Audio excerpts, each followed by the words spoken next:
Okay, I'd like to call this meeting to order of the Villa Park Village Board. Today is October 12th at 7 p.m. Clerk Kornecki, could you please call the roll? Yes, trustee Salela, Here. trustee Kazone, Here. trustee Murphy, Here. trustee Patrick, Here. trustee Tucker, Here. trustee Wagner, Here. President Bolton. Here. Let's all rise for the pledge and please remain standing for a short prayer. I pledge allegiance to the flag of the United States of America and to the republic for which it stands, one nation, under God, indivisible, with liberty and justice for all. remain standing. Trustee Wagner has a short prayer for us. Heavenly Father, we come to you today asking for your guidance, wisdom, and support as we begin this meeting. Help us to engage in meaningful discussion. Allow us to grow closer as a group and nurture the bonds of community. Fill us with your grace as we make decisions that might affect the residents, staff, businesses, surrounding communities, and all those that enter the village of Villa Park. And continue to remind us that all we do here today, all that we accomplish, is for the pursuit of truth, for the greater glory of you, and for the service of humanity. We ask these things in your name. Amen. Amen. Are you throwing me down the mountain? Okay, the next item on the agenda is public comments on agenda items. Anyone have any comments on items number 5 through 7? Okay. Seeing none, with the permission of the board, I think we have quite a full house here. Let's move up to public comments on non-agenda items. Is everybody okay with that? So they don't have to sit through the rest of our meeting? Okay. So, anyway, so let's move on to that. Clerk Kornecki? Well, we have a couple of comments that want to be read into the record too. So, Manager Skinner, do you have those? Yes, I do. Okay, would you do that, please? Yes, I will.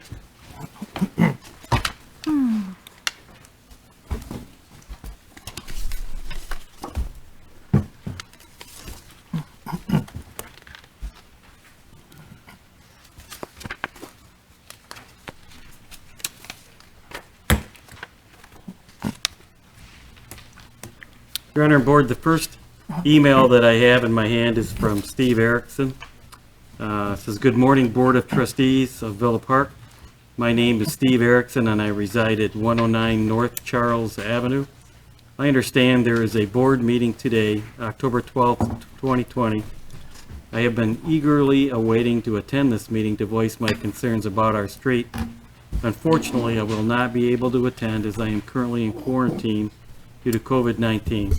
Because I am not able to attend, I would like this email to go on record. My wife Alicia and I purchased 109 North Charles Avenue just over a year ago. Previous to our purchase of 109, we have rented a house in Lombard. Both of us grew up in this general area and were absolutely thrilled when we found this house, enabling us to stay in this area. We love our house, we love our neighbors, we love our neighborhood, we love Villa Park. We cannot stand the state of our street. When we first closed on the house in May 2019, I remember having my parents come over to check it out.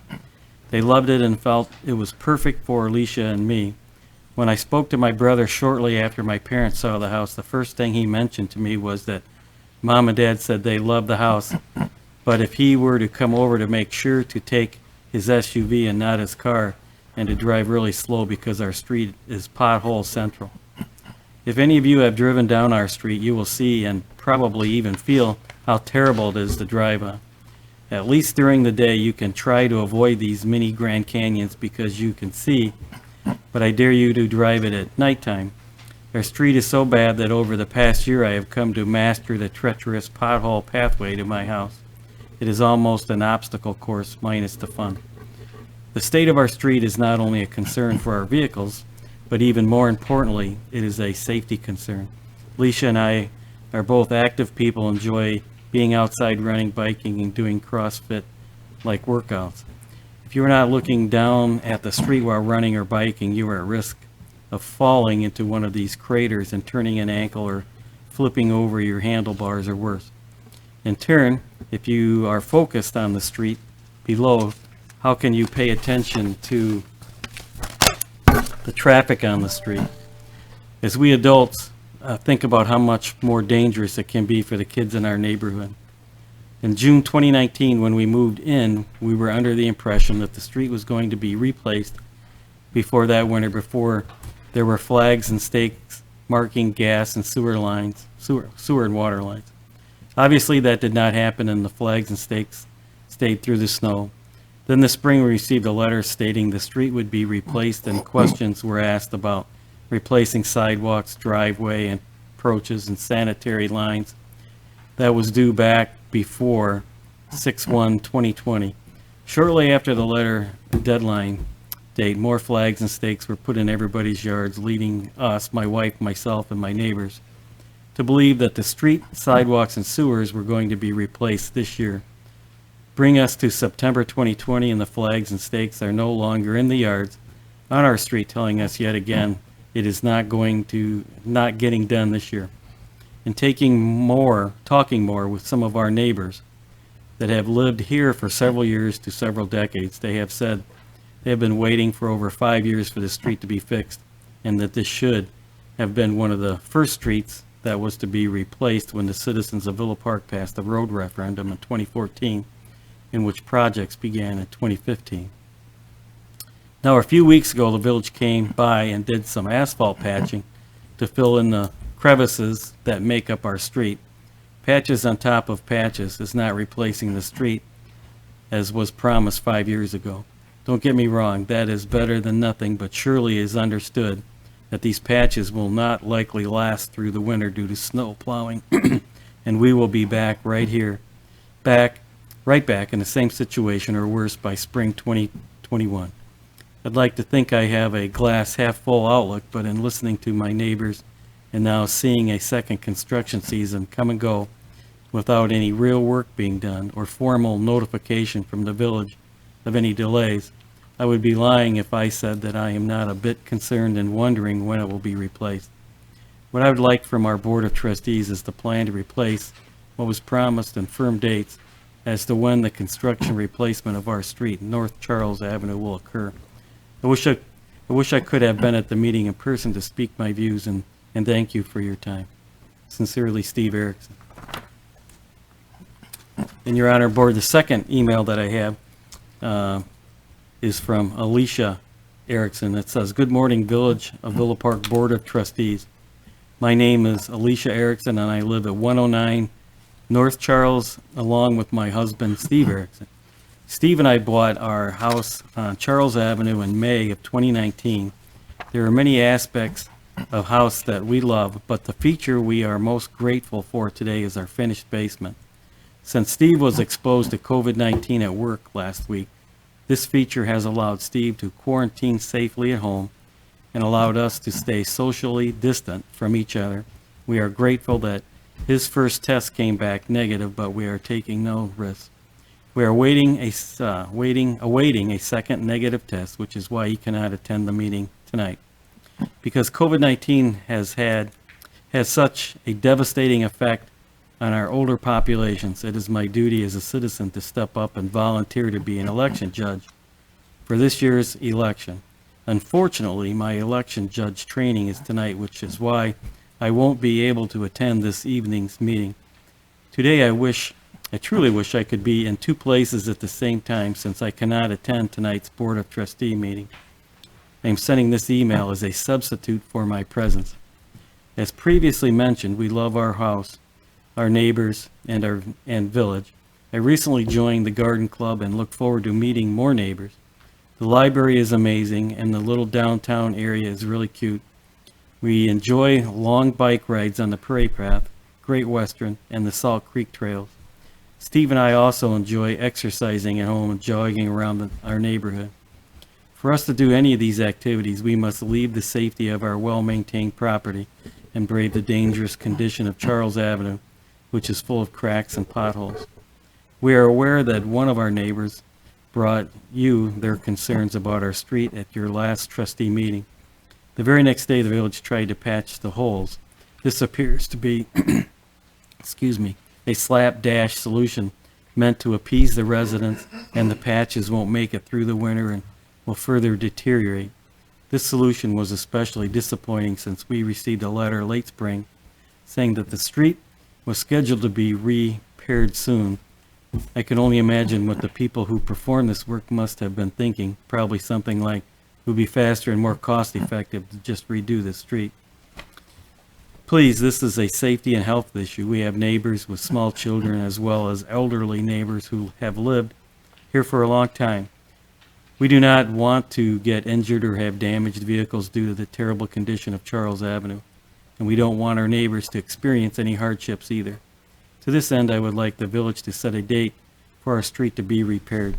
Thank you for your time and consideration of this important matter. Thank you, Your Honor. Thank you. Clerk Konecki, do you have anyone signed up? Yes, Ahead of yes, we time. have several people. First, they have Ron Olenberger. Is it okay if I remove it? Yeah. Good evening. Ron Oldberger, 128 North Charles Avenue.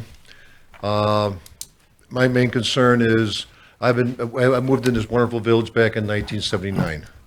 And we have block parties. I mean, it's a wonderful block.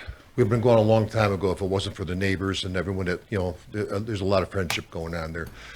The street has never really been touched, and we have a front porch, and there's many times my wife and myself, maybe the grandkids, will be having dinner on the front porch, and you hear cars going too close to the curb. They bottom out, and if it's later on in the evening, like this hour tonight, you see sparks over the place. I'm surprised there has been major damages to some vehicles. Maybe there has been. So this is a safety concern to me. Also, kids riding bicycles, you always be aware of what's going on, and we're supposed to observe them too, okay? We're not blind. But they're driving like this, also, and they make a swerve. They could be swerving right into a vehicle who's trying to avoid them, all right? So there's a lot of safety concerns there, and my ultimate thing is you guys are very good at, communication. Hey, we're going to do this. We see stakes going up, this and that. And then there's no communication saying it's not going to happen. 3 of us are getting our driveways sealed by a wash seal coating Thursday. This is not the right time of the year to do seal coating, but we've been waiting to see what's going on with the streets and then get it up, maybe tie it all in with everybody. So now we're getting seal coating in probably a bad day on Thursday. So I'm hoping and praying that the rain holds off and we can get everything done and done properly. We love to see communication again. You guys are good. You guys have always been good. Let's maintain. Thank you. Thank you, Ron. Anyone else, clerk? Yes, John Country. Well, some of what I said has already been covered, but my question to the board, and I hear you may not answer. About 10 years ago, I went up to Iowa Community Center, and the village put on a presentation of the streets in Villa Park and what was needed by them. Huge map, all the streets highlighted. 5 streets in Villa Park were the worst, and Charles was one of them. Curbs, potholes, sewer separation, water main replacement, and I chuckled and laughed with the guy and said, well, we're probably going to be done pretty soon if we're one of 5 of the worst streets in Villa Park. Not too long ago, you guys sent this referendum out for taxes. I've read through this thing again.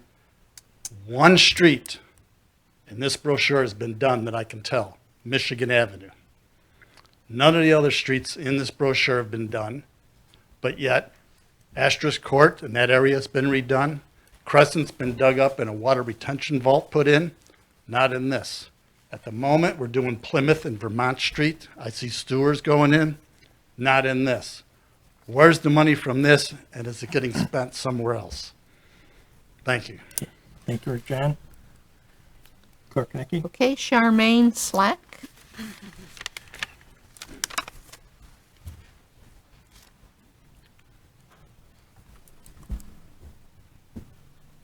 Hi, I live at 19 North Charles Avenue, and pretty much what they've said is the same thing. We've been there 36 years. Not once has that street been taken care of. There is asphalt breaking at the curbside, so when you park your car, your tires are digging into the side of the thing. Small cars are having a hard time getting out of there because there's not.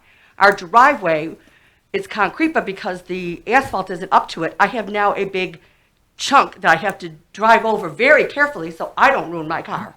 We also have had flooding all of this, like he said, we were supposed to have taken care of. All of the streets around us, every single one in the last 10 or 15 years have all been taken care of, but our street.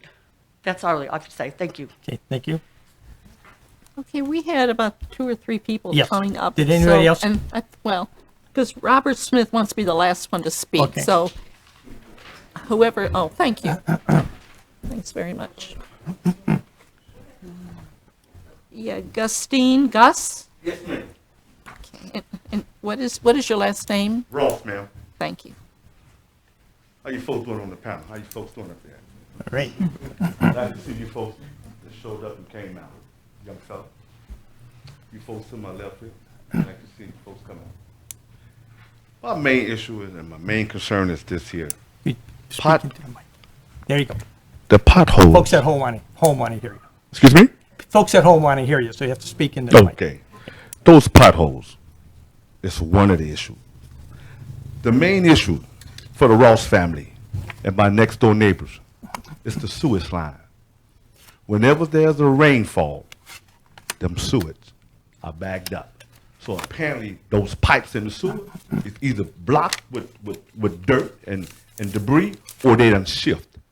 My neighbor at 29 North Charles, unreal. Sewage. It's a health issue. My neighbor next door, I'm sorry that he couldn't be here, but I am concerned about him and his family. 3, he has 3 children under the age of 5 years of age. That sewage is bagging up through his basement on a heavy rainfall. My wife and I, straight to my right here. This young fella here, straight to my right. Often, guess what, folks? We out there trying to clean out the sewage, strange sewage, get the leaves off. Often, my wife and I, we got a 7-foot copper pipe that we have to dig down in the hole and stir up that sitch so it can make an airway so the water can flow through. That's absurd. That's unheard of. Health issues. It's a major, major health issue. Sewage is something I just can't stomach that there, especially with my neighbors next door. Also in our backyard. Why? Again and again, it must be the drainage, because when there's a heavy rainfall, there's water that sets in 33 North Charles in the backyard. We don't understand why, but we can guess why. It's not that complicated, folks. Panel, it's really not that complicated. And I understand we do pay taxes. Like the young fellow to my right said, there's going to be some tax reform being passed in 2021. Listen, this is just morals. Let's have some principles, some ethics. I know it costs money to get things done. We can replace pipes. We can replace asphalt. But guess what, folks? Panels and my folks behind me, we can't replace a life. You know, right now we're in this pandemic, and it's tough on a lot of folks out there. And I'm pretty sure, folks up there on the panel, it's tough on you folks as well. But the main thing is this here. Your constituencies out here, they need your support. And it's getting tough out there, and it's rough. That's all I have to say. Thank you for your time, folks. Ladies and gentlemen. Thank you, Gus. Oh, one last thing. I thank you very much. Here, on this this device here, it's a cell phone, I guess what it is. I'm not for sure what they call these things nowadays. But anyway, what I did here, I was trying to get it out and show a lot of the folks. I'm out there in the trenches. Get a heavy water flow, rain. This is clogged up and bagged up. My daughter and I, or my wife and I, come out here and try to unclog this here. At this house right here, on my right, probably your left or right, our basement get clogged with water. It's a backflow. It bags up. That's enough of that. I done covered that. But anyway, it's an old saying. It's the time I was growing up, pictures are worth many, many words, 1,000 words, or however it goes like that, something like that. But it's sad. But let's see what we can do to our constituents out there. My main concern is my neighbor next door with those 3 kids he had under the age of 5, and it's rough. Thanks again, folks. What's your address again, Gus? I live at 33 North Charles. 33. Yes. Thank you. Yeah, thank you very much. Nancy Bavard. I didn't realize I was signing up to speak. My husband will speak, but I would echo what John said about wondering how the funding has changed over time is my main question. Are you Ron? No, my name is Jim Berard. That's Jim? Okay. My wife Nancy at 101 North Charles, corner of Charles and Elm since 1995, so 25 years in the village. Wasn't prepared to speak, thought the list was just for public accord. Take the mask off. We can't hear. Thought the list was for public record, so I'm going to try to stay on point. I hear people talking about potholes. Not my main concern. It slows traffic down, actually. I kind of like it that way. People go faster when we fix it up, but that's a trade-off we'll have for better curb appeal, better home values. But I do hear people talking about sewers, and I don't think they're touching on that enough, because living on the corner, we use Elm, which is quite nice, but we have a subgrade sewer, which nearly half of the residents on the street have. I can't tell you how many times we've had to take stuff out of the basement, although we've learned that you can't keep anything of value down there on the floor. Neighbors who don't know as well, neighbors with finished basements, I know we're one of the last combined sewer systems. And I recall when the referendum was put through several years ago, everybody voted for the streets, but then the village played a little bit, didn't know that the sewers weren't updated yet. So I would like to go on record as my main concern being the condition of our sewers there for the folks with subgrade sewers. Also touching on something else in terms of engineering, on the corner of Charles and Elm, up along Elm, away from the sewer grate at the corner, I have water that accumulates for 50 feet going back. It's really nice in the spring because we get some ducks that come over there, a mating pair, and they like to go in there and go through, and we actually put water in there for the ducks. But when the ducks are gone after the rainstorms, as my neighbor pointed out, I'm not so much doing it for any other reason than it's water that sits there, and in the summertime it becomes a horrible slough and a source of mosquitoes, and on we go. So I just wanted to say that as a longtime resident here who's very happy, I'm a little dismayed as a former plumber, and I'm very concerned about what's going on underneath the street, and I'd like to see that addressed, because we're the bottom of the barrel in that regard. Thank you for your time, folks. Okay, thank you, Jim. Okay, I have someone just has Bajak. I don't have a first name.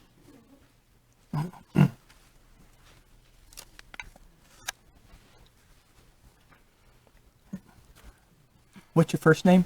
Victoria? Victoria. Thank you. Thank you for giving us this opportunity tonight.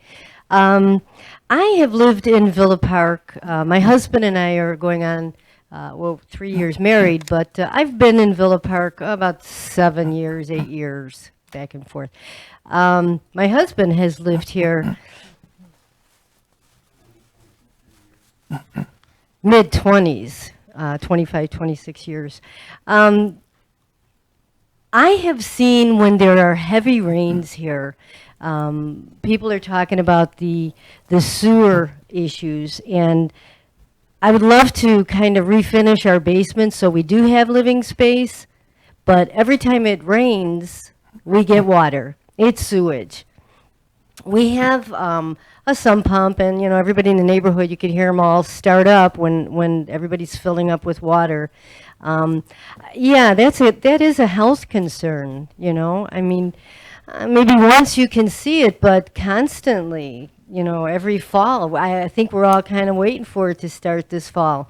So the sewers are really kind of, I think, a serious issue for the village to look at also.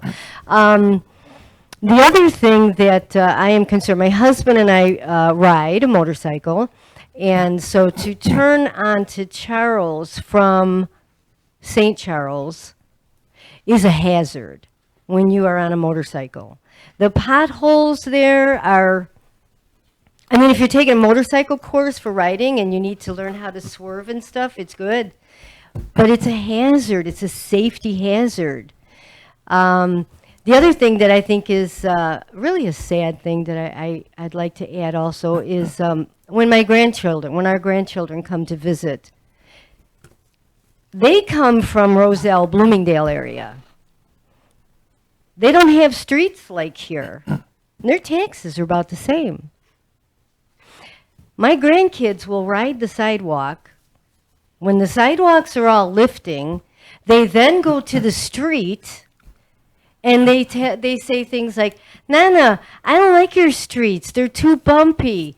And it really is a hazard. These children should not have to get on their bikes and go out into the street and then back to the sidewalk, because the whole area it's aged. And I think that the flooding and not maintaining it has caused it to be the way it is. I've had the opportunity in my life to serve on a board for many years in Roselle. And I understand that there was money that was allocated for this project. And it was at the top of the list. And I do come through the neighborhood and I see other streets that are under major construction and detour signs and stuff. And I wonder what's going on with the money. Where did it go? People wanted to pay the extra taxes so that we could have this project addressed, but now we're cooling, there's nothing being done. I don't know about anybody else, but I about ripped out all those little blue wooden signs, those little stakes and flags, because I had to mow the lawn. The front of my car is torn up. I have a rubber strip. I have a nice looking car. And the rubber strip is torn up because it's constantly bottoming out. And when I go in my driveway, it falls down. And you cannot park anywhere near the curb, if there is a curb. So, yeah, I think it should be looked at, I think seriously it should be looked at, because this winter and last and that is just going to make it worse. And we are going to be here doing this again. Thank you. What's your address? Oh, I'm so sorry. 21 North Charles. Okay, thank you. Okay, that was the last person signed up, and then we have Robert. Is there anyone Smith, who else wanted besides? to be the last. Could I state one more thing that I did forget about that I think is pertinent? Sure. Thank you. We've seen people refer to the stakes that they did as part of the survey. That survey took place 2 years ago. And so now we've seen that a lot of those stakes have gone wayward between landscaping services, so they're going to have to resurvey. That seems, or it would seem that they would, because also if we've all noticed what a dry summer we've had, how much things have shifted, sidewalks have sunk, ground has, how does a 2-year-old survey serve our best interest if we're going to spend the money to redo the street? Will a survey be redone, some sort of cursory survey? And I have to admit that, again, because of the water that we have going down the adjacent street, this is a particular concern for us, because I want them to get it right so that water drains into the new infrastructure. But what will be done about the survey? No, we'll have to check into that. Thank you. Okay. Yes.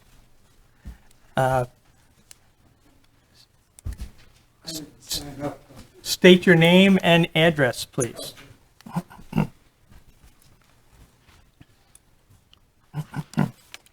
My name is Russell Arturi. Russ? Pardon me? Russ, was it? Russell Russell? Okay. Arturi. Okay. I live at 42 North Charles. And I agree with what everybody so far has said, except that I was told that our money that was allocated for our street 5 years ago went to the police department. So I would think that when you're taken off the list and re-put on the list, you should go to the top of the list, not the bottom. And as far as I know, we're not even on the list. And as far as the sewer water, I am a plumber and been all my life. And I'm kind of interested in what goes on. In fact, I worked on the water reclamation on Monterey.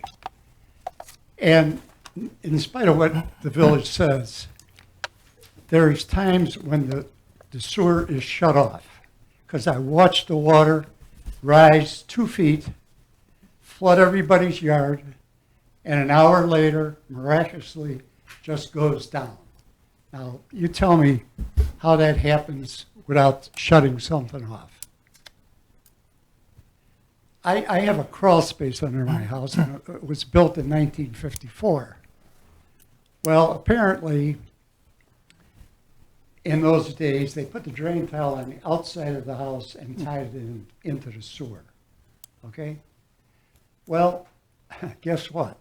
When you shut the sewer off and everything floods the street, I mean, the street looks like a lake, and the backyards look like a lake. And if you come out in a heavy rain, you'll see exactly what I'm talking about. Well, I get water back in my crawl space via the drain tile. You know, it's been long enough. I think something should be done with the street. I mean, like I say, you allocated the money, you took our money away, spent it on something else. I think you ought to do right by everybody and get the show on the road and get it done. Thank you. Thank you, Russell. Anyone else who didn't sign up and wanted to say something? Okay.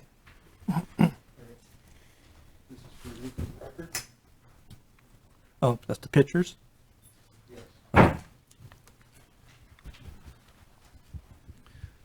First of all, thanks for extending the additional time to some of our people here. I know it went a little bit beyond 3 minutes. I did write a written statement that I timed at 3 minutes, so if you just bear with me. My secretary's not in town, so Kelly's in Cleveland. Robert Smith, 137 North Charles Road, or Charles Avenue. Last month, I approached this board to express my concerns and frustration of the village's decision to once again defer reconstruction of Charles Avenue. At that meeting, I requested an opportunity to show all board members the existing conditions in a PowerPoint format, which my neighbors and I live with on a daily basis. That request was denied. This evening, in conjunction with the testimony which you just heard, I submit the formal record for this meeting, a flash drive containing over 100 photographs of the hazardous and unacceptable conditions of this roadway and adjacent walkways to vehicles, motorcycles, bicycles, and pedestrians. These photographs memorialize the results of the village's failure to deliver a standard of care in repair, maintenance, and upkeep of public infrastructure. These conditions reflected in the photo survey is evidence of neglect on behalf of the village board and staff of not just months or years, but decades. This now being said, with this photo survey and resident testimony, the village and staff can now consider themselves served with notice.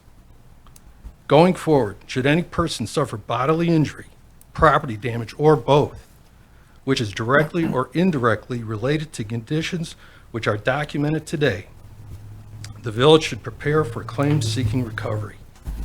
If such cases arise, I offer myself up as witness on behalf of the plaintiffs to give testimony in deposition and at trial of roadway maintenance, repair, and conditions that I've witnessed in 20 years. Should the village choose to delay further the promised reconstruction of infrastructure, which includes the roadway, water service, and sewer upgrades, it can be reasoned that such decision would rise to a level of gross negligence, if not of willful and wanton negligence, in case of personal injury or property loss. It's my prayer that these things don't happen. I wouldn't wish injury on anybody or property loss. The situation can be rectified. The village has the resources and the ability to act in a timely and meaningful manner. The course of action now rests with this board. Residents of North Charles Avenue have spoken and expect no further delay in this project. People, the bottom line is fix the street now. Thank you, Robert. Okay. Well, thank you all for coming out. I know this has been an issue for a number of years, just like many other streets in town, and has been delayed. Unfortunately, this year again, with the unknown pandemic and the loss of income to the village, we've had to make some cutbacks, and a number of street projects were put off. Now, you see some projects going on around town. Those have been projects that were put off from 2018 and 2019. But the ones that were on the on our agenda for doing in 2020. There's a number of them that have been shelved for right now.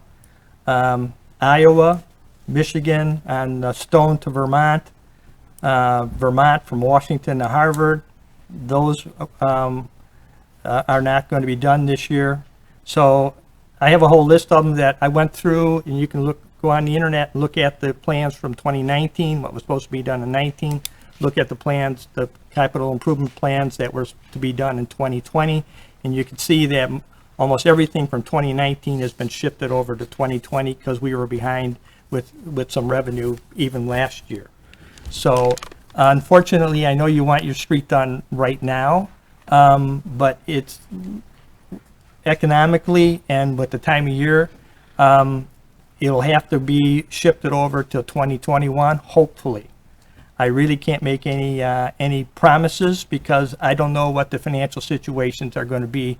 Have a little clearer picture at the end of this year, but for right now.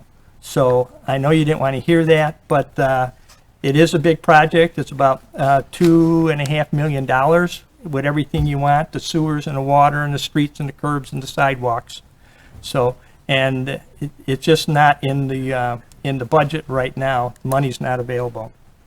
If any of the other board members have any ideas, feel free to express them at this time.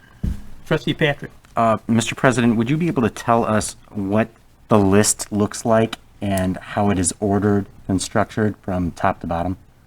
I don't know what you're actually referring to. Who's first on the list to get their streets repaired? Yeah. The streets, maybe Michael can give us a little better idea how they pick out the streets, but generally, as I understand it, it's the cost and what kind of money and grants we get and the number of residents affected. I guess to clarify, Trustee Patrick, are you talking about for this upcoming year, or are you talking about from the referendum timeframe? Well, to me, it seems we've got 17 plus residents here about a street that is horrible conditions. But yet we have other street projects going on in the village as well. So I'm simply asking for what does it look like as far as who gets the first priority? So for this year, a lot of the projects were already allocated, and as President Bolfus stated, a lot of them have grant funding associated with them. So the grant funding comes with requirements for spending in a timely manner. So obviously right now we're doing Plymouth Avenue. That came with Build Illinois grant through the DCO, the Department of Commerce and Economic Opportunity. We also have some CDBG money from the county that requires that money to be spent in only certain blocks in the community and low to mod income locations. So those projects got prioritized because of that funding associated with it. The other locations were prioritized based on, I believe, the master list that was generated in 2014 with the referendums. And then I know Assistant Village Engineer Kevin Manels is here. I believe then we also did a sewer and water kind of master study and try to tie the two together to make sure that there's no overlap. So for this year, when I came on board, a lot of the projects were already in the queue and going. Obviously, COVID hit. Our resources with the sales tax and different revenues went down, so we had to make some hard choices. So it was pretty much the ones that already had funding or already been awarded were the ones chosen for this year. Moving forward for next year, Charles and Maple Avenue area improvements are the number 1 and 2 projects for the locations for that we're prioritizing.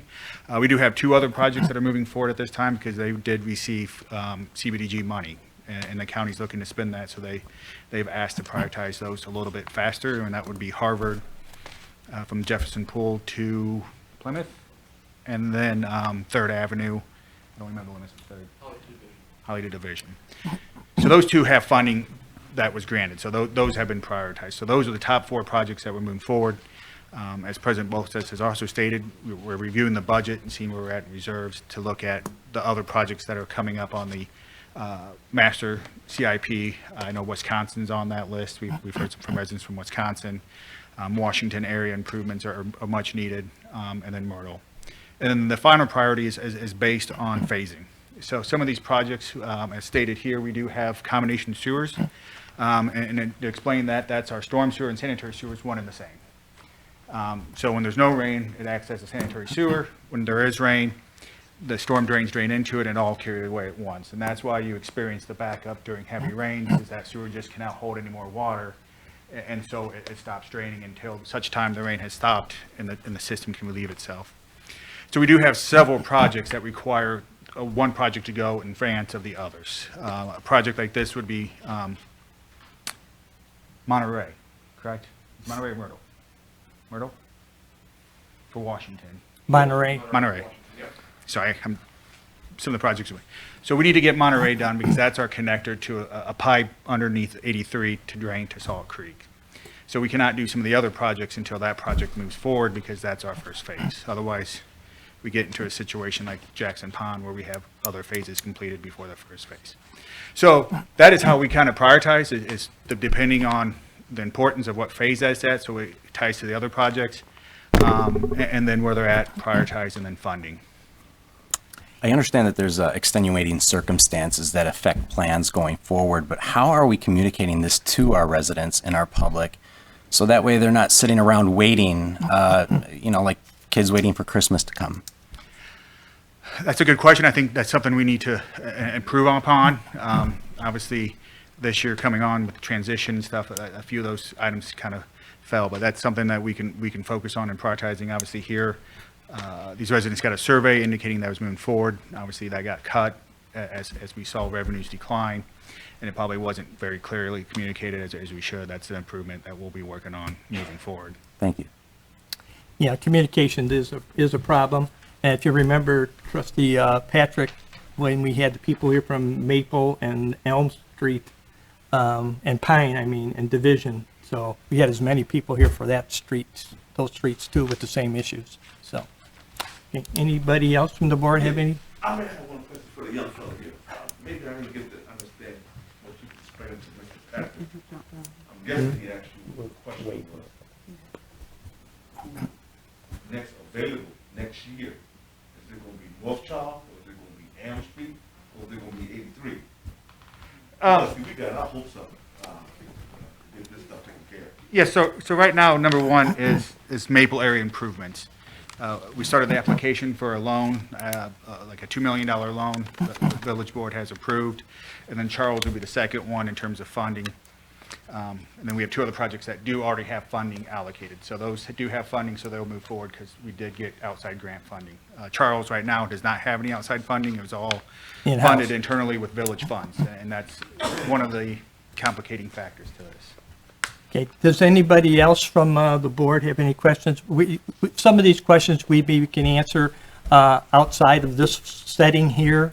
We could be here all night, so Trustee Wagner. One simple question. You said there's no grant money for Charles Street. That's correct. In this brochure, it says there's $6.5 million in grant funds to do these projects, Sure. and that's part of Charles Street. Okay, we This was 17, voted in 18. Just We- adding we'd up ha- what you said in the brochure, we should have over $10 million. we'll talk to you, about where the grant money is at and why it isn't there now. I can't answer that question right now, okay? Are the streets you say next year part of this brochure No. that we get? Or not? I'm not familiar with that yeah. brochure right I'd have to offhand, review so. it. Basically, 2 years ago, we were lied to Well- as to what this money was going to be used Yeah. for. Okay. There's a map in the back that shows the streets. All right, I understand that you're all upset that your street's not getting done, and you're questioning where the money went, but we're trying to do our best with what we have, so. With that, we're gonna have more questions from the board. One pertinent question for Dan here directly to him, because I caught something that you said, the Monterey project. Clearly, that needs to happen before our sewer connector, please. And so can you address, is there any projection on when the Monterey project will take place? So Monterey is needed for the Washington area improvements. Your Oh, I'm sewers, sorry, I misunderstood. yeah, I'm sorry, yeah, that might have been Okay, confusing. thank you. That's for a different location. It's not needed for your project. We're good to get under 83? Well, I believe there's sewer already allocated for It your doesn't actually location. go under 83 at all. Okay, Yeah, thank you. There's Thank you, no guys. prerequisites, if you will, for the Charles Avenue project. Okay, Trustee Wagner? So my question is, should they have a reasonable expectation that the street will be done in 2021? You have an answer for that? So, I don't know. I can't make any, for sure it's going to be done.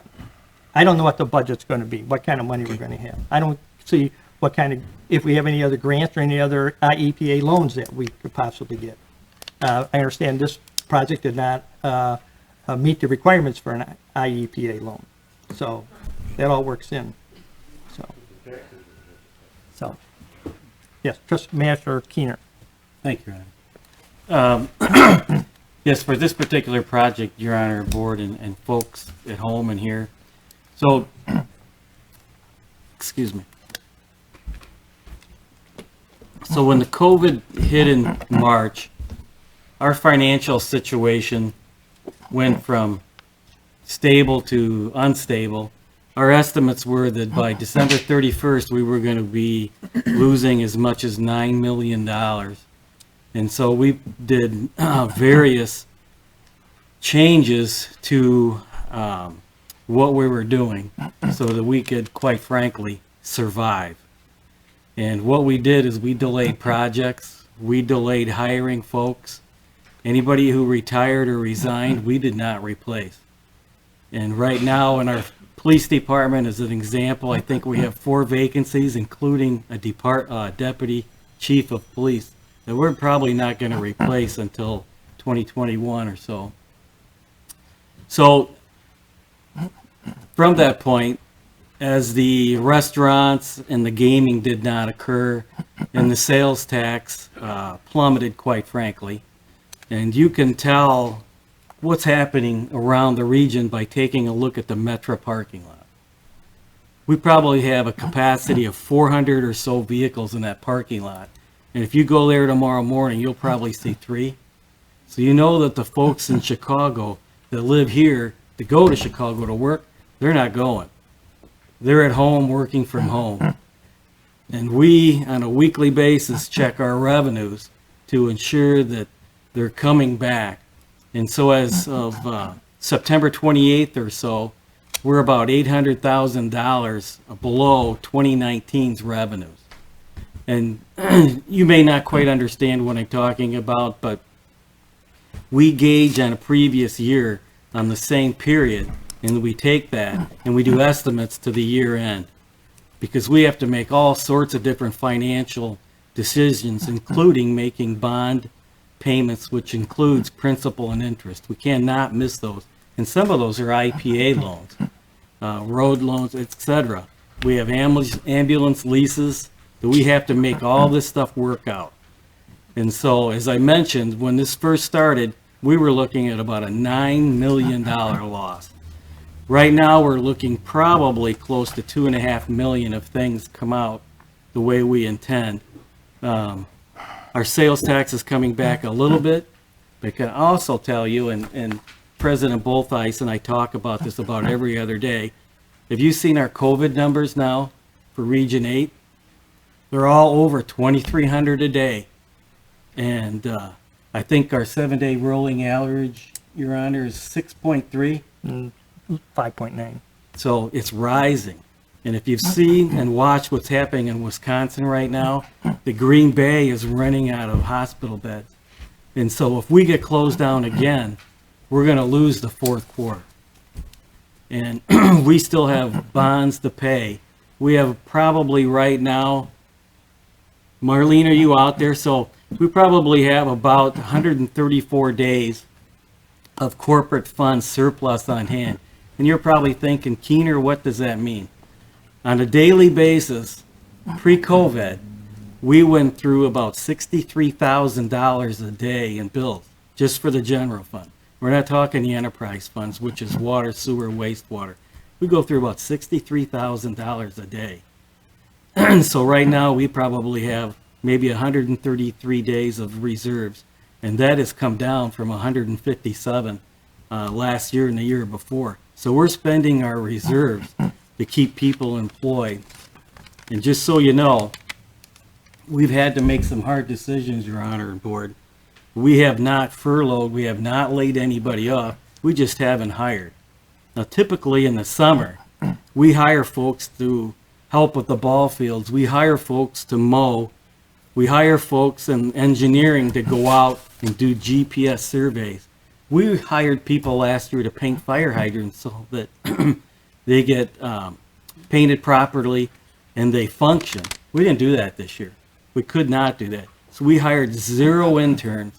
No one painted fire hydrants. No one came in and helped out with engineering.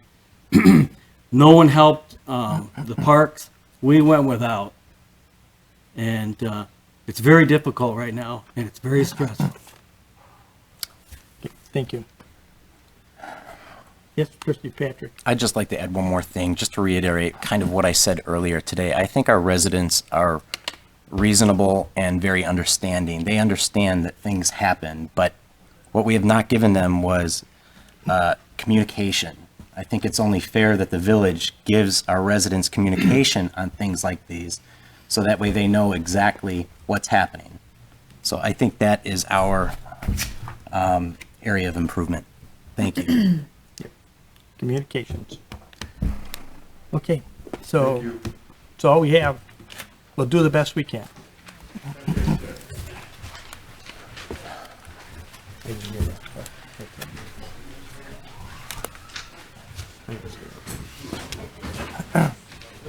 Did a good job. A gallon, not a gallon. A gallon.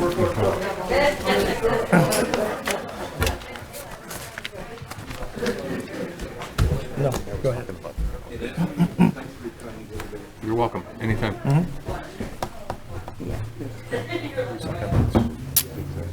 course not. I mean, and it's so pointless to make such stuff. It's so pointless. Okay, we'll move on to the amendments to the agenda. Anyone from the board have any amendments to the agenda? Not long enough. Seeing none, we'll move on to the consent agenda, which is the minutes of the board meeting held on September 14th, 2020.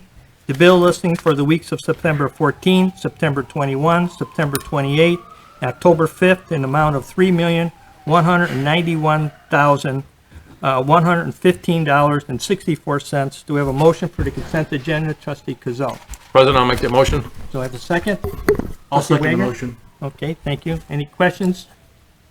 Seeing none, roll call vote. Trustee Tucker? Yes. Trustee Salala? Yes. Trustee Murphy? Yes. Trustee Patrick? Yes. Trustee Kazone? Yes. Trustee Wagner? Yes. President Bolford? Yes. Item number 6 is an ordinance of the Village of Villa Park, DuPage County, Illinois, establishing temporary executive power pursuant to Chapter 8, Article 3, Section 8-301 to 308 for the Village of Villa Park, Municipal Code 65 ILCS 5/11-1-6 of the Illinois Municipal Code and 20 ILCS 3305-11 for the Illinois Emergency Management Act. And this ordinance extends the temporary executive powers contained in ordinance number 4164, approved by the village board on September 14th, 2020, until such time that the village board can reconvene in open meeting. Do I have a motion for the ordinance? I'll make the motion. Trustee Ciala? I'll second that Trustee motion. Murphy, second. Do we have any questions? Seeing none, roll call vote. Trustee Kazone? Yes. Trustee Tucker? Yes. Trustee Wagner? Yes. Trustee Patrick? Yes. Trustee Salala? Yes. Trustee Murphy? Yes. President Bolford? Yes. Okay, next item is 7A, which is a resolution of the Village of Villa Park, DuPage County, Illinois, approving a professional service agreement with Stanley Consultants, Inc. of Chicago, Illinois, for the 2020 water and wastewater rate study updated in the amount not to exceed $38,571. Great. Okay. Yeah, Manager Keener. Thank you, Your Honor. The 2020 water and wastewater rate study update is proposed to update previous studies that were completed in 2013 and 2016. The study will determine rates for both water and wastewater to cover current and projected operations, to cover maintenance and overhead costs, to maintain sufficient operating and reserve balances, and to provide adequate funding for capital improvement projects. This resolution will approve the agreement with Stanley Consultants, Inc. for the 2020 water and wastewater rate study update in an amount not to exceed $38,571. Funding for the rate study update is budgeted in water fund account 82-502-01-299 and the wastewater fund account 83-501-01-299. 299. Thank you, Your Honor. Okay, we have a motion for a resolution? I'd like to make that Trustee motion. Wagner, so we have a second? Trustee Ciala? Second. Okay. Any questions or comments? Trustee Murphy? Yes, I have a question for Manager Keener, please. Based on the current financial situation, is this something that we could consider deferring, or is it imperative that we move forward with this year? Well, part of what this is all about, so we know how we can, amount of money we need to do these projects that are coming up on the streets and the sewer and water lines. So the last one we had is about 6 years old. We usually do that every 3 years. So we're a little behind, and so we have to know what kind of revenue we'll have coming in, what we need. So when you get your water bill, there's a little line on there about water charges, and that's where this information comes from. Anything to add, Manager Keener? Yes, well, thank you, Your Honor. Yes, putting this off may in fact delay the moving forward with certain capital improvements. For instance, as an example, the IEPA will review our wastewater and water rates when we go to borrow and take advantage of the low interest rates that they have through their loan program. And usually they'll require 125% of the actual the principal and interest payment as well. So we have to make sure that we have enough fund balance to accomplish what we need to do with the loans, along with internal maintenance and cost as well. Thank you, Ron. So when we apply for the loans, you want to make sure we can pay them back. So, Thank you. okay. Anyone else? Trustee Tucker. Yeah, I have actually several questions that will lead into it. You answered one. This obviously A little louder. We can't hear you too well. This obviously looks like an audit type thing that they're doing on our budget to find out that we have enough funds for projects, which you stated that will work now, and what projects we have in the next 5 years, because they stated they do a 5-year plan. Obviously, the cost of the projects and the needs of our village, do they change that much in the 5 years? That we need to study every 3 years? Is there a reason we do it every 3 years when they do a 5-year plan on this? Michael, please. Yes, please. I believe the 5-year plan they're talking about is our 5-year CIP. So as we complete projects on that list, every 3 years is kind of a general rule of thumb, because we can plan out pretty well for 3 years, and then 4 and 5 are kind of out there. So we want to make sure that we are covering our payments. Obviously, we've seen a few bids come in higher than we were anticipating in that 5-year plan. Some come in a little bit lower. So it's always kind of, you want to keep ahead of what projects are coming and the payments that are needed. And as President Boothheis says, we got to show that we have the ability to make the payments when we seek loans. So having these studies, which is like an audit, show that we are charging the residents a fair price to maintain the system, provide quality water and sanitary, and complete these projects. Okay, so I take it when we do this study, it shows where the shortfalls are in that time period. They're only taking 3 years, but they're planning out for 5. So is this supposed to tell us where our shortfalls are in our budget, or what we need to correct? Is that what it's being used for?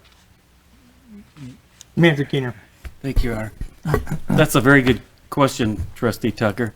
What it'll do, it's going to take a look at our current operations and probably and take a look at last year's, a few years behind, and then look at some estimates moving forward, and then take into consideration that the projects that we want to accomplish in the near and far future, and then take a look at our current rate structure, and then they'll tell us where our rates need to be to accomplish everything that we want to accomplish based on the present usage. But, you know, one of the odd things that we often talk about when we meet as staff is that with all the technology that's increases that have been made, water usage is declining because of the equipment that you can purchase. And so it's a necessity to do this every 3 years to ensure that our funding is on track, because you have to pay for the bonds, principal and interest, etc.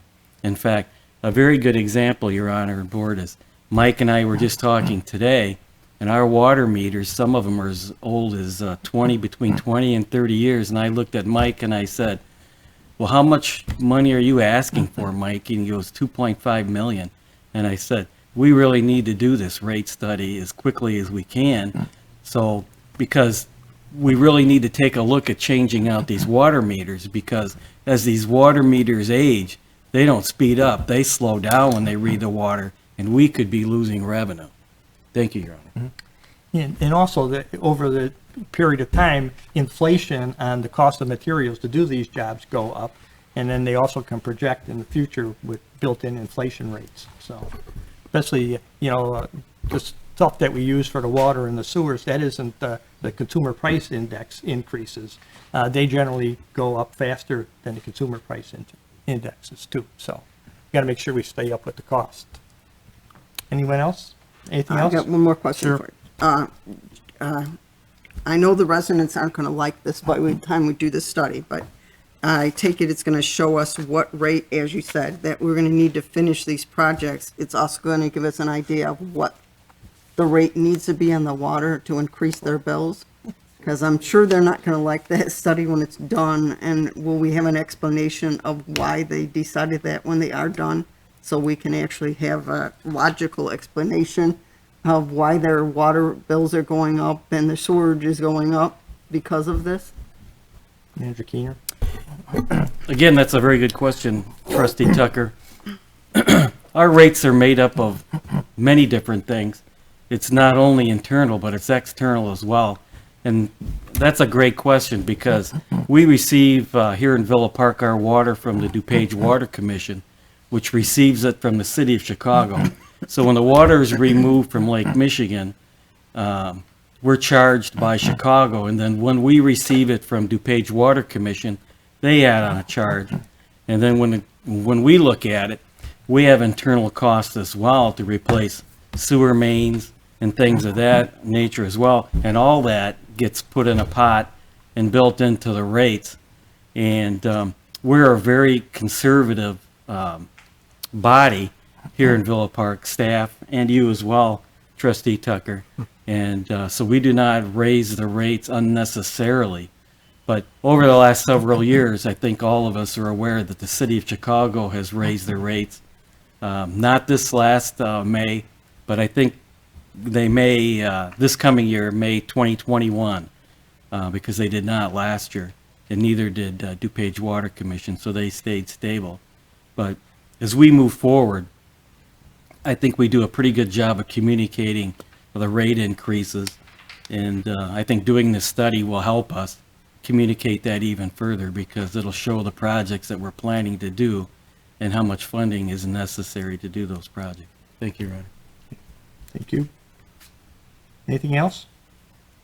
No, that's, Okay. I'm done, thank you. Anyone else? Okay. Do we have a motion for this? No. Yes, we've already got first and second. Okay. All right, and then we'll do a roll call. Trustee Murphy? Yes. Trustee Kazone? Yes. Trustee Tucker? Yes. Trustee Patrick? Yes. Trustee Wagner? Yes. Trustee Silella? Yes. President Polfus? Yes. Item 7B is a resolution of the Village of Villa Park, DuPage County, Illinois, authorizing Halloween trick-or-treating hours. Manager Keener. Thank you, Your Honor. The village has historically passed by resolution a time and date for children to participate in Halloween trick-or-treating. The Illinois Department of Public Health, IDPH, issued guidance offering suggestions for the safe observance of Halloween trick-or-treating in the midst of the COVID-19 pandemic. Should the IDPH or DuPage County Health Department alter their guidance or prohibit such activities, the village will publicly share their messaging and comply with their public health guidance. By adoption of this resolution, a uniform time is recommended for the event, thereby allowing the police department to increase patrol for the purpose of protecting the children who are participating in the Halloween festivities. It is recommended that the village board approve the official trick-or-treating hours of 3 p.m. to 7 p.m. on Saturday, October 31st, 2020. Thank you, Your Honor. All right. Do we have a motion for the resolution? Trustee Patrick? I'd like to make that motion, Mr. President. Second, trustee Kazone? I'll second that. Okay. Any questions or comments? Okay, roll call vote. Trustee Silella? Yes. Trustee Tucker? Yes. Trustee Murphy? Yes. Trustee Wagner? Yes. Trustee Kazone? Yes. Trustee Patrick? Yes. President Bolton? Yes. That passes. We'll move to 7C, which is a resolution of the Village of Villa Park, DePage County, Illinois, establishing the holiday schedule and regular meeting dates for the Village Board of Trustees for the calendar year 2021. Manager Keener. Thank you, Your Honor. The Village of Villa Park Municipal Code contains various references to meetings and holidays. On an annual basis, the Board of Trustees establishes and approves a schedule of the meetings of the Village of Villa Park Board of Trustees, as well as the village's annual holiday schedule. Staff recommends that the President and Board of Trustees pass a resolution to establish the holidays and meeting dates of the Villa Park Board of Trustees for the 2021 calendar year. Thank you, Your Honor. Okay, thank you. This is required by the state statute that we do this ahead of time. So we have a motion for the resolution. Trustee Wagner? I'd like to make that motion. Do we have a second? Trustee Murphy? Yes, I'll second that. Okay. Any questions or comments? Trustee Wagner? I do have a question, and it's more like a point of information, maybe directed towards the attorney. When we cancel, under normal circumstances, when we cancel a regularly scheduled meeting, does that have to be a consensus the board? Can, say, for example, the president summarily say, we're not going to have the meeting? Yes. Okay. Notification has to be given to the media, but there's absolutely no restrictions on canceling a meeting. It is my opinion that 3 trustees could possibly cancel a meeting, although the situation has never occurred because upon request to the chairperson, the president usually will conform. So if the president, for some reason, would say we need to cancel the meeting, he could do that without Absolutely, consultation? yes. He's the CEO and heads the board. Yes, he can. Okay. I appreciate that answer. Thank you. Anyone else? Seeing none, roll call, please. Trustee Kazone? Yes. Trustee Tucker? Yes. Trustee Patrick? Yes. Trustee Silella? Yes. Trustee Murphy? Yes. Trustee Wagner? Yes. President Bolton? Yes, that passes, and we'll move on to 7D, which is a resolution of the Village of Villa Park, DePage County, Illinois, authorizing agreements with benefit providers. Manager Keener. Thank you, Your Honor. Agreements with the village's health, life, and dental providers expire on December 31st, 2020. On an annual basis, it is necessary to consider agreements with these carriers or other providers in order to maintain the required level of benefits offered to employees as defined by collective bargaining agreements. These providers include Blue Cross and Blue Shield of Illinois, Delta Dental of Illinois, Fort Dearborn Life, Vision Service Plan, and Linden Oaks Behavioral Health. The village also sponsors wellness programs through CHC Wellness and Virgin Pulse, plus IRS Section 125 flexible benefit plans and COBRA administration through other third-party administrators. The village's health insurance cost through Blue Cross Blue Shield of Illinois increased by just over 7%, resulting in a proposed village contribution of $2,464,712. It is recommended that the board approve continuation of these benefits. Thank you, Your Honor. Thank you. Do we have a motion for the resolution? Trustee Wagner? I'll let you make that motion. The second. Trustee Patrick? Thank you. Any questions or comments? Trustee Tucker? I have a question. Are most of these under collective bargaining agreements? So the list that you have, is most of them under the collective bargaining that we get it?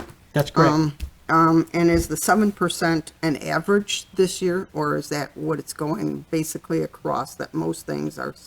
I know because of the health issue with COVID, a lot of it has shot up a lot. So that's why I was asking, is that basically the norm is 7% this year? Yes. Okay. Anything else, Trustee Tucker? No, Okay. that is all I think. Thank you. Anyone else have any questions? Seeing none, roll call vote. Trustee Silella? Yes.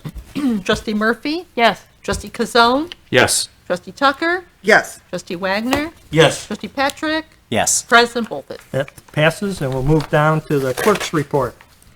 Okay, just want to remind residents that Monday, the 19th, early voting begins. The closest one for our village is Elmhurst City Hall, and also there's the Addison Township, and there are others farther, a little bit farther out, Yorktown Shopping Mall out in the outside of the mall area, the other little strips of stores. It's in that area, and other places people can go, but that's the closest for us.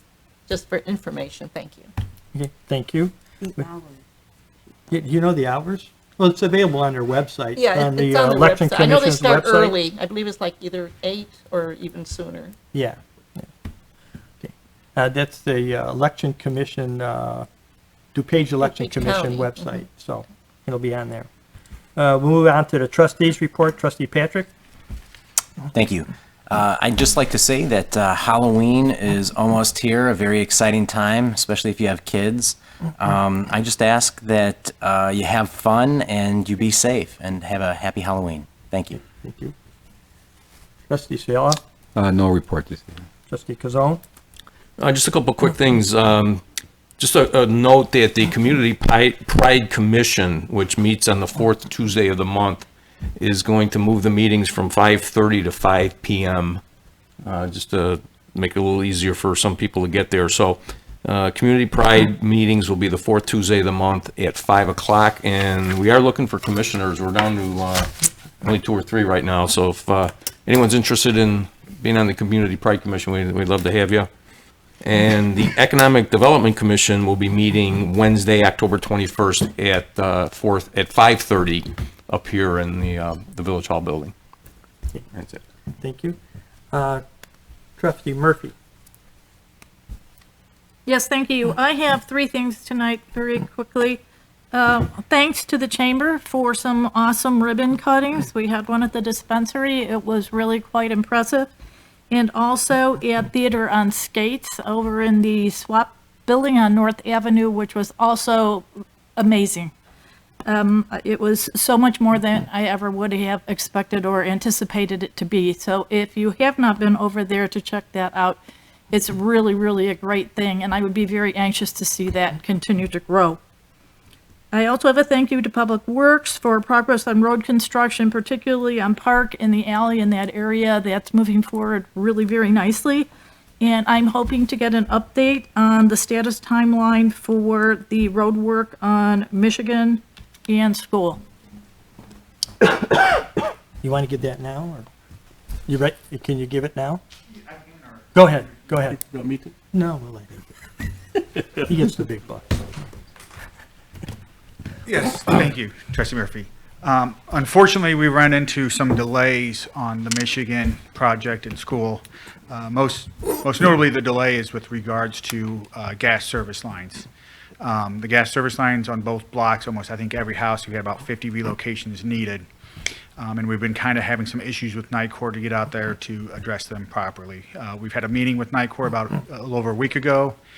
They kind of told us they'll be working on that, and we've not seen any progress, so we are following up with them almost daily to get them out there, because we're at the point on that project where we cannot do any further work until those gas services are relocated. And the need for that is, I think we've hit, and Kevin can correct me, I think about 7 or 8 times those lines have been hit out there. And so we've had issues with gas lines being hit. So we're trying to work our best we can with NICOR. Unfortunately, it is a gas utility, and we're doing our best to get them out there so that project can wrap up. If it was not for that, you'd see a lot farther progress. We would be a little bit farther along, but we've been delayed almost a week and a half, I would say, lately, just waiting on gas services. Thank you. I'd just like to make a comment on that based on the previous conversation that we had this evening with respect to communication. I don't know as a team what our feeling is with respect to how we let the residents know what's happening, when it's happening, and how long it's happening for. That street's been particularly torn up for a pretty extended period of time. So I don't know at what point we reach out to the residents with however we feel is the most effective communication to let them know why it's not moving and when we anticipate it to move forward. Yeah, we'll look into it. I know currently we do provide updates periodically on our website under the projects, but also that's not probably the easiest. So we'll take a look internally to see how we can kind of facilitate a little bit better than just the project updates located on our website for the active projects. I think the other issue with the planning and projects is a little bit different, but I do know we update the website probably on a monthly basis or weekly on the status of projects, but we'll work on pushing that out to the residents in a better fashion. Thank you. I think that just ties back into the comment I made at a previous meeting. We know that we have timeline commitments from an annual basis when projects need to be completed, but I would encourage everyone to add into these contracts a commitment once they start tearing these streets up. And if they need to tear them up and they can get them completed in a specific time frame, that's wonderful, but to be tearing everything up for the extended time frames that Michigan at school has been torn up for, In Vermont. it causes concern. Well, the gas line is beyond the contractor's, he can't do anything about that. Right, and I So- understand that, but that street's been torn up for True. literally months. And I think it was prior to identification of the gas line issue. Okay. Anything else? Nope, that's all. Thank you. Trustee Tucker. I just want to remind everybody that there is a Park and Rec meeting tomorrow night at 7 o'clock at Iowa School, if they're interested. That's all I have going on right now. Okay, thank you. Trustee Wagner? Thank you, President Bolthus. Just a couple of things. Want to let folks know that Tri-Town YMCA, which has been doing incredible work in the community, distributing food, after-school programs, etc., they will be having a fundraiser this coming Friday, October 16th, and I want to give you the accurate, from 4:30 p.m. till 6:30 p.m. It's a drive-up pickup, and it's an Oktoberfest themed. And if you participated last in the summer, the food was delicious. So it's going to be bratwurst, pork chop, German potato salad, et cetera, et cetera. So it's a major fundraiser for Tri-Town YMCA, and hope folks can go to their website, which is Tri-Town, that's T-R-I, like Indian, T-O-W-N, YMCA.org. And they do need volunteers for that event to help with the distribution of the food, et cetera. So if you go to their website, you can volunteer as well. And then also, Tri-Town on Friday, October 23rd, I believe from 2 p.m. to 6 p.m. At Jefferson Middle School, they're going to have a big event called Nourished and Healthy. And it's a pop-up food pantry for families that need that help. And then there'll also be a free flu shot provided by Access to Page. And they need volunteers badly to help with that event as well. So they're doing incredible work. Anything get a delicious meal and donate to the Tri-Town YMCA. And then just lastly, I spoke to Carol Marcus at the Villa Park Historical Society today, and she wanted to let residents know that the museum is open, and I think they're limiting access to 10 people who are spaced properly. But just some interesting little bit of Villa Park history I wanted to pass along. We all know, I think, that this year is the 100th anniversary of the ratification of the 19th Amendment, which gave women the right to vote. Today we scratch our head, why didn't women have the right to vote? But they didn't. So an interesting part of Villa Park history, Jeanette Bates, and Attorney Orr may find this interesting, was the very first village attorney for the village of Ardmore. And she went on to be one of the first women assistant attorney generals. In Illinois, there was one in Connecticut as well. Assistant. Yeah, so quite Unacceptable. quite interesting. Blanche McGuire she became the village's first postmistress in 1917. And then Marie Luke ran for police magistrate. I don't know what that is, but in 2016, even though they didn't have the right to vote, she ran for that office. Unfortunately, she lost. So just a little bit of Villa Park history that I thought I'd pass along. And, if you have a chance, go and visit our incredible museum. And that's all I have. I did go to the Tri-Town YMCA to sign up for the dinner, and I didn't find anything on their site. That was last week. It's there, yeah. if you I'll go- try, if I'll you- check again. Yeah, I'll send you the link. I'll send it to you right now. Yeah, please do, because it was great, the last one, so definitely want to encourage everybody to do that. That did a great job. So, okay, President's report. Just remind everybody to fill out the census form. Our current rate, we have a 79.8% reply rate. There's still time. We got till the end of the month. So let's get that number up over 80. That'd be great. So we'd appreciate that, and would help us out a whole lot with future projects for the next 10 years. So remind everybody too, as on the village website, the fall leaf pickup begins next week Monday and runs through December 4th. And remember, you have to put the leaves in the bags, brown bags. You don't need a sticker, but if you put them in a garbage can, you're going to have to put a sticker on them. So, so the leaf pickup starts next week Monday. So with that, I'll turn it over to the manager's report. Everything else I had on my list was mentioned, so. Thank you, Warner. I just wanted to show everyone at home, our communications specialist, Gabby, created a sorry, no trick or treat little poster that if you're not participating in trick or treating this year, you can print this off, and it's on our website on the front page, and put this on your door if you do not want to do the trick or treating to participate. And if you don't want to print it off, we have some printed off here at Village Hall that you can come and grab one. So we do have another meeting before Halloween, so I'm sure we'll bring that up again. Thank you, Your Honor. Is if you don't want to participate, you got to sign and turn off your outside lights. If you are participating, don't put the sign up and turn on your outside lights. So, and I think the Park District is doing some trick or treat in a box or something this year. How's that going, Greg? He's going to come up to the mic and tell us about trick or treating in a box. Thank you, President Bolfus. Well, since COVID hit, we've done several different activities. We've had Easter, the Easter Bunny, and goodies in a box. We've done camping. 4th of July. 4th of July, camping in a box, Halloween. Now this time is so you're going to get treats. You're going to get some Halloween-themed activities. We include like glow sticks, that type of thing. I think to date, we've probably had 20 to 25 people register already for the boxes, and we'll drop them off and be socially distant, drop them off on front porches.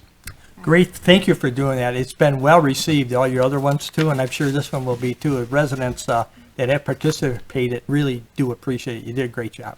You're So welcome. thank you. I'll let Thank you, staff know they've been thinking outside the box on how to get some different activities going for the residents. Most of my neighbors who have kids participated, and they all just thought it was great, especially for the dog treats and stuff. It was very well received. I will pass that on to the staff. Yeah. Thank you. Okay, Appreciate thanks. it. Okay, with that, we'll have a motion to adjourn.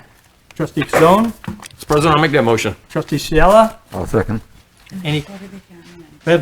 everybody in favor, say aye. Aye. Any opposed? We're adjourned.